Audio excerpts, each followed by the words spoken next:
Hi hello viewers. ఈ వీడియోలో general నాలెడ్జ్కి సంబంధించి బిట్స్ అన్ని ఫర్ ఆల్ కాంపిటేటివ్ ఎగ్జామ్స్కి సంబంధించి. ఓకే, ఫస్ట్ బిట్ చూద్దామండి. భారతదేశంలో ఏ రాష్ట్రం దేశంలో మొట్టమొదటి కార్బన్ న్యూట్రల్ ఫామ్గా ప్రకటించింది? ఆప్షన్స్: పంజాబ్, రాజస్థాన్, ఉత్తరాఖండ్, కేరళ.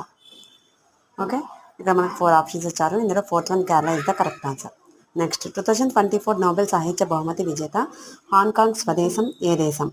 తైవాన్, దక్షిణ కొరియా, రష్యా, జపాన్. ఓకే, ఇక్కడ 4 ఆప్షన్స్లో మనకు ఆప్షన్ వచ్చేసి దక్షిణ కొరియా. Option 2 is the correct answer అండి. నోబెల్ సాహిత్య బహుమతి విజేత హాంకాంగ్ స్వదేశం దక్షిణ కొరియా. నెక్స్ట్, నేషనల్ జియోగ్రాఫిక్ సొసైటీ ఏ పర్వతంపై ప్రపంచంలో ఎత్తైన వాతావరణ కేంద్రంను ఏర్పాటు చేసింది? Options: Lhotse, Kanchenjunga, mount Godwin Austen, mount Everest. ఇందులో ఆప్షన్ 4 అనేది కరెక్ట్ ఆన్సర్.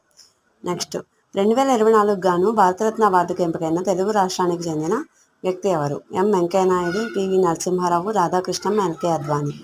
ఇందులో option 2 PV Narasimha Rao is the correct answer. Next, computer ఒక రూపును కానీ, వీడియోను కానీ, శబ్దాన్ని కానీ లేదా కంఠస్వరాన్ని కానీ కాపీ చేసి ఒక వ్యక్తి ముఖాన్ని, శరీరాన్ని, కంఠస్వరాన్ని సూపర్ ఇంపోజ్ చేసే ఆ ప్రక్రియను ఏమంటారు? Phishing, deepfake, hate speech, ransomware. Deepfake అనేది correct answer. Thank you for watching.